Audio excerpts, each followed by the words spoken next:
नमस्कार, आप देख रहे हैं 4 PM और मैं हूं आपके साथ निधि तिवारी। देश में 4 जून को लोकसभा चुनाव के परिणाम आ जाएंगे और परिणाम आने से पहले आज मुख्य चुनाव आयुक्त राजीव कुमार ने प्रेस कॉन्फ्रेंस की। इस प्रेस कॉन्फ्रेंस में उन्होंने कई मुद्दों पर बात की और उन्होंने अपनी गलती भी मानी। इसके अलावा एक बार फिर से विपक्ष को टारगेट किया और आज आपको ये भी बताएंगे कि कैसे पीएम मोदी की तरह उन्होंने विक्टिम कार्ड खेला। तो सबसे पहले बात करेंगे गलती की। तो इस बार लोकसभा चुनाव के दौरान नेताओं और मतदाताओं दोनों को ही भीषण गर्मी का सामना करना पड़ा और साथ ही साथ अधिकारियों और कर्मचारियों को भी, क्योंकि कई लोगों की इस भीषण गर्मी में मौत हो गई जिनकी चुनाव में ड्यूटी लगाई गई थी। ऐसे में भीषण गर्मी में चुनाव कराने को लेकर मुख्य चुनाव आयुक्त राजीव कुमार ने अपनी गलती मानी और चुनाव में गर्मी के असर को लेकर बात करते हुए उन्होंने कहा कि चुनाव हमें 1 महीने पहले ही खत्म कर देने चाहिए थे, इतनी गर्मी में नहीं कराना चाहिए था। ये हमारी पहली लर्निंग है। सुनिए क्या कुछ कहा उन्होंने। चुनाव हमें कम से कम 1 महीने पहले खत्म कर देना चाहिए, इतनी गर्मी में नहीं जाना चाहिए। This is one learning for us which we want to keep for us. बहुत बड़ा चुनाव है, बहुत फोर्सेस लगती हैं, बहुत मूवमेंट है, हम इससे समय को कम नहीं कर सकते, लेकिन पहले कर सकते हैं, इतनी गर्मी में नहीं करना चाहिए। This is first learning for अस। तो उन्होंने भले ही अपनी गलती मान ली, लेकिन दूसरी ओर वो विपक्ष को टारगेट करने में भी पीछे नहीं रहे। लेकिन आज आपको ये भी बता दें कि पीएम मोदी और मुख्य चुनाव आयुक्त राजीव कुमार के शायद 36 के 36 गुण मिलते हैं। आज की प्रेस कॉन्फ्रेंस ने इस बात को साबित भी कर दिया कि पीएम मोदी और मुख्य चुनाव आयुक्त राजीव कुमार में कितनी समानताएं हैं। विक्टिम कार्ड खेलने में, खुद को अच्छा बताने में, जो नहीं कर पाए हैं उस बात को छुपाने में, जो कर पाए हैं उसको लेकर बखान करने में। तो इस तरह से पीएम मोदी की तरह ही चुनाव आयोग ने किस तरह विक्टिम कार्ड खेला। आपने देखा होगा कि पीएम मोदी के तमाम इंटरव्यू में पत्रकार सवाल पूछते हैं कि आपको बहुत गालियां दी जाती हैं, प्रधानमंत्री जी आप इसे कैसे सहन कर लेते हैं। इसी तरह से इस प्रेस कॉन्फ्रेंस में जब चुनाव आयोग से सवाल पूछा जाता है कि आपने बहुत कुछ किया लेकिन आपने ऊपर हुए हमले को नहीं रोक पाए, तो इस बात को लेकर राजीव कुमार आत्ममुग्धता में कहते हैं कि देखिए हम लोग इसलिए अपने ऊपर लगे इल्जामों को नहीं रोक पाए क्योंकि हम बहुत कुछ करने में बिजी थे। और क्या करने में बिजी थे, मुख्य चुनाव आयुक्त राजीव कुमार का जवाब सुनिए। किसने पूछा था आरोपों को नहीं रोक पाए? आपने पूछा था। और एक और प्रश्न पूछा था कि जो अटैक्स और चैलेंजेस हमारे ऊपर हुए उनको भी हम कुछ नहीं कर पाए। हम अपनी गलती मानते हैं। हमने fake news, fake narratives, political parties के बीच में चलेंगे, उनको लड़ाएंगे, किसी की पिक्चर किसी से लगाएंगे, ये सोचा था, उसको रोक दिया। हिंसा रोक दी, मनी रोक दी, मिस इन्फॉर्मेशन वहां रोक दी, एमसीसी भी बाय एंड लार्ज रोक दी। ये नहीं रोक, इसको पता ही नहीं था। तो आज पिक्चर दिखाता हूं आपको कि इसमें क्या था।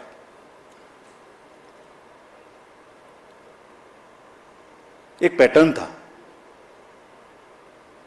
सब बह गए उसमें और हम समझ ही नहीं पाए क्या हुआ। इलेक्शन कराएं, ये जो जितने लोग जीप ले लेके और ईवीएम्स ले लेके जा रहे थे धूप में, उनको देखें या इससे लड़ें। क्या था पैटर्न? पहले केस आता है इलेक्शन शुरू होने से पहले कि वोटर लिस्ट खराब है। पैटर्न देखिए, कंट्री को देखना चाहिए ये पैटर्न। मैंने कहा था एक बार पहले भी 16 मार्च में कि झूठ का एक बाजार है, उसमें बड़े गुब्बारे हैं जो फटते हैं। मैंने बताया था एक बार, लेकिन ये नहीं पता था कि वो हमारे ही सिर पे फट जाएंगे। ये नहीं पता था मुझे कैसे फटे, मैं बताता हूं। पहले वोटर लिस्ट आया, गलत है। केस चला बहुत लंबा, 15 दिन तक हमने इतना मोटा एक एफिडेविट बनाया, जवाब दिया। बाद में हुआ कि नहीं सब ठीक है। बताइए ना हमें, जब अभी चुनाव नहीं हो रहा, जैसे कल से खत्म हो जाएगा, कि कहां की खराब है। कोई जगह की बताइए, हमें आके बताइए कि वहां की खराब है। 2-4% हो सकती है, 2-4-5 लोग गाँव में हो सकते हैं, मैं दावा नहीं करता, बट 95-98% कहीं बताइए जहां गलती है। नहीं, उससे चुनाव से तुरंत पहले आया कि कुछ लग जाए चिंगारी तो शायद कुछ खेलने का मौका मिले। चलिए, चुनाव शुरू हो गए तो ईवीएम शुरू हो गया, फिर केस आ गया। ये कौन सा केस था? Let us see this. I am very serious about it. And ये क्या कर सकता था ये भी बताता हूं आपको, कैसे देश में एनार्की फैला सकता था ये। जो पॉलिटिकल कंटेस्टेशन इतना हैवी है, वर्कर चार्ज्ड है, पॉलिटिकल एजेंट्स जो वर्कर जा रहा है फील्ड में, कैंडिडेट्स, सब में एक प्रतिस्पर्धा है, एक भावना है, और उनको अगर ये पता लगे कि आपके साथ गड़बड़ हो सकती है तो वो देखिए क्या भावनाएं फैल सकती हैं, क्या आग लग सकती है। सो 2023 का एक केस था जो उस समय पड़ा हुआ था, और हमारा रिप्लाई पड़ा हुआ था उसका उसी समय का, चुप। कब आया वो? पहली फेज से 4 दिन पहले। और 2019 में भी ऐसे ही आया था, एग्जैक्टली 2019 में फेज 1 के 4 दिन पहले आया था। एक बहुत बड़ा प्रदर्शन उस समय भी हुआ था। तो भाई 19 से 24 के बीच में कभी और ले आते ना, उसको ठीक कर लेते हम लोग। There is a pattern, there is a design. I am not saying tool kit, but there is a pattern, there is a design, let us understand this. दूसरा एक अनदर केस था जो 2019 में पड़ा हुआ था, वोटर टर्नआउट पे, वो भी 2019 से पड़ा हुआ है। उसमें भी हमने जवाब 2022 में जुलाई में दे दिया था, अप्रैल में। इतना मोटा जवाब है, हर चीज का जवाब है उसमें। वो भी चुप था। आज मैं बोल रहा हूं इस बात को, आपने पूछा है इसलिए, बोलना नहीं चाहता था। वो भी चुप था। क्या उसमें आरोप लगा कि हमने वोटर टर्नआउट का डाटा नहीं दिया और 1 करोड़ से बढ़ा दिया। यही तो आरोप था। समझ ही नहीं पाए हम। देखिए आपको दिखाता हूं कैसे ना हमने वोटर टर्नआउट देने में देर की, और ना वोटर टर्नआउट का डाटा 1 नंबर से भी बढ़ सकता है। I will show you right now. ये वोटर टर्नआउट ऐप आप सब लोग देखते होंगे, देखते हैं। हर दिन का जैसे आपको पता लगता है ऐसे हमें पता लगता है, बिकॉज ये 10 लाख बूथ से इसकी एक पैटर्न है। ये नीचे बूथ से धीरे धीरे ऊपर उठता है, उठते अगले दिन शाम तक जाके जितने 17C का टोटल है वो हो जाता है। कोई जो वो मैं पार्टीज दिखा रहा था, कोई मिट्टी से निकल के आ रहा है, कोई कहीं से निकल के आ रहा है। एवरी मोमेंट देखिए, एक जो राइट साइड में दिखाया है, मैं एक एग्जाम्पल दिखाता हूं आपको। ये फेज 1 का एग्जाम्पल है। 78 पॉइंट, सब किसी भी स्टेट का चेक कर लीजिए, अभी भी नेट पर है, अभी भी हमारी वेबसाइट पे है। 78.26 वॉज सपोज असम। तो अब इधर आइए लास्ट बट 1 में, उसको पीसी में देख लीजिए, पीसी वाइज में भी वही है, पीसी के नीचे असेंबली वाइज वही है। Assembly wise, PC wise, state wise data was always available at every moment. पहली फेज में सिर्फ क्या नहीं था, और ये चल रहा है पिछले 20-30 इलेक्शन से, ऐसे ही चल रहा है 2019 के बाद से। क्या नहीं था? जो पीसी और एसी का स्टेट वाइज टोटल है वो टॉप पे नहीं था, बस उतना सा नहीं था। अरे इलेक्टर्स का नंबर है, परसेंटेजेस हैं, तो टोटल नंबर निकाल लो भाई। अगर नहीं है तो गलती कैसे हो जाएगी? तो माहौल क्या बना? 1 करोड़ वोटर बना दी। तो कभी वोटर लिस्ट खराब है, कभी ईवीएम खराब है, कभी ये खराब है, कभी काउंटिंग में एआरओ की टेबल पे आदमी नहीं है, 150 डीएम से बात कर ली। What is this happening in the country? ये फेक नैरेटिव है जो चल रहा है। हम इसको समझने में पूरी तरीके से फेल किए, ये हम एडमिट करते हैं। आप समझ गए हैं।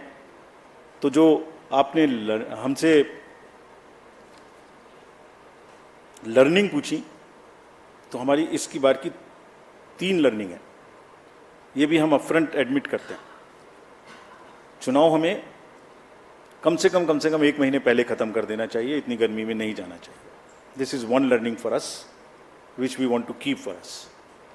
बहुत बड़ा चुनाव है, बहुत फोर्सेस लगती हैं, बहुत मूवमेंट है, हम इससे समय को कम नहीं कर सकते, लेकिन पहले कर सकते हैं। इतनी गर्मी में नहीं करना चाहिए। This is first learning for अस।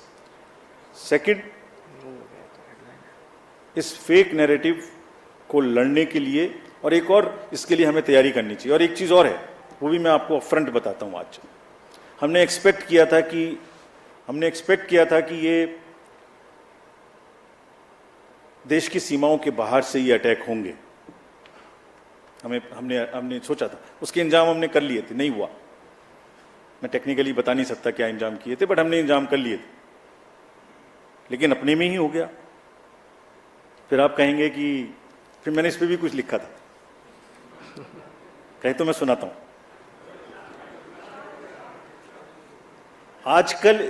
आजकल इल्जामातों का दौर बुलंद है, तलखियों का बाजार गर्म है। आजकल इल्जामातों का दौर बुलंद है, तलखियों का बाजार गर्म है, पंच को पहले ही घेर लो यानी पेशबंदी। जो एम्पायर है उसको पकड़ लो पहले से, पेशबंदी कर लो जिससे वो बोल ही ना पाए। पंच को पहले ही घेर लो यानी पेशबंदी। मंजूर है इल्जाम लगाओ हम पर, शर्त इतनी कि साथ में सबूत भी हो। कैसे हमने 17C बदल दिया, कहां डाटा बदल दिया, कौन सी मशीन में बदल दिया, कौन सा रोल खराब हो गया, कहीं तो एक जगह का नाम बताओ ना भाई, तो बात करेंगे। फिर आगे, मंजूर है इल्जाम तो लगाओ मगर शर्त इतनी कि साथ सबूत भी हो।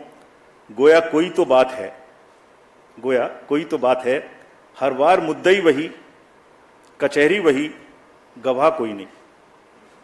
गम का इलाज, शक का इलाज तो हकीम लुकमान के पास भी नहीं। ये हो रहा।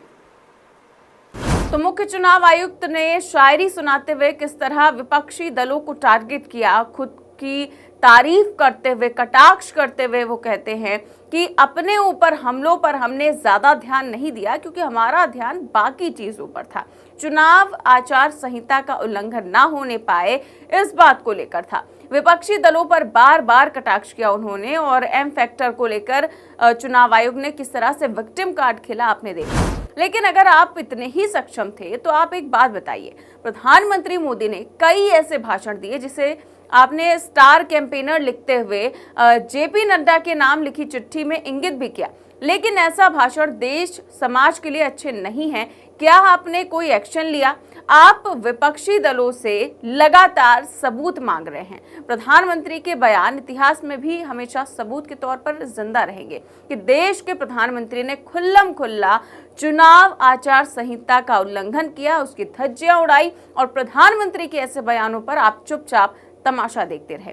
पीएम मोदी के बयान पर, स्मृति ईरानी जैसे नेताओं के बयान पर तमाम जो बीजेपी के नेता हैं वो चुनाव में जनता को डराते रहे, धमकाते रहे, धर्म के नाम पर वोट मांगते रहे और आपने सिर्फ जेपी नड्डा के नाम एक लेटर लिख दिया कि अपने स्टार कैंपेनर्स को समझाइए कि ऐसे बयान देश और समाज के लिए अच्छे नहीं हैं।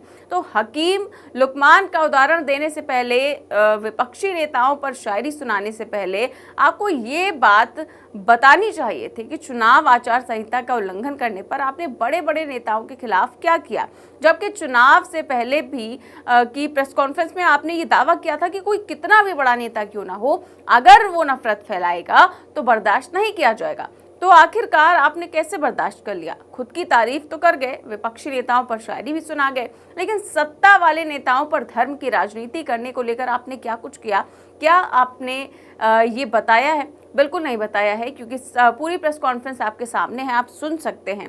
और इसको लेकर जो कुछ भी मुख्य चुनाव आयुक्त राजीव कुमार ने कहा है उस पर आप क्या सोचते हैं, हमें कमेंट बॉक्स में जरूर बताएं। चैनल को सब्सक्राइब भी करें और ज्वाइन भी। नमस्कार।